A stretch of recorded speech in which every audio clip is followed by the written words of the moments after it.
Tjedan iza nas završili smo produljenim vikendom koji nam donosi nešto kraći novi radni tjedan, a onaj koji je iza nas donio nam je lijepih i onih manje lijepih vijesti, ali i neke odgovore koje su Brođani čekali. U Slavonskom Brodu ponovno se govorilo o trošenju proračunskog novca. Nakon što smo opetovano postavili pitanje cijene odbojkaških terena na pijesku, grad Slavonski Brod je kroz demanti, koji je, kad je u pitanju njihova komunikacija s ovim portalom na temu spornih terena Zlatni standard, konačno dao konkretne odgovore.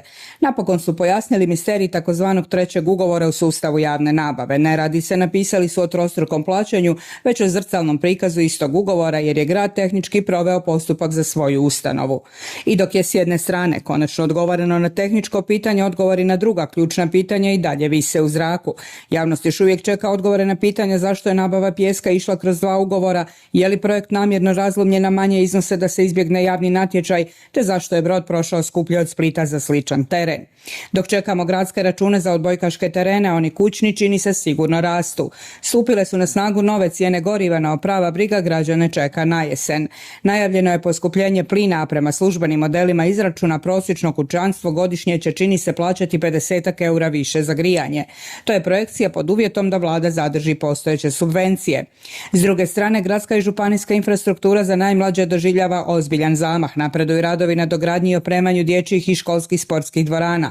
Projekti su to koji izravno podižu kvalitetu života. Osiguravanje novih mjesta u vrtićima i modernih dvorana za školarce jedno je od ulaganja u ostanak mladih obitelji. Istih onih zbog kojih se Brodsko-posavska županija odlučila na sufinanciranje kamata na stambene kredite.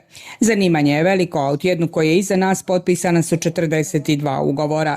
Dok lokalna samouprava kroz sufinanciranje kamata pokušava ublažiti stambenu krizu za mlade, državno pravosuđe je stavilo točku na višegodišnju borbu konvertiranih dužnika u švicarcima.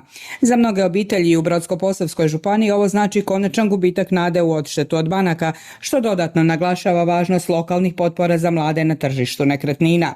Tjedan koji je iza nas donio nam je i vijesti o službenom početku sezone kupanja na Poloju, glazbom ispunjenu nedjelju, ali i onima koji pomiču granice, članovima Brodskog planinarskog društva Dilj Gora.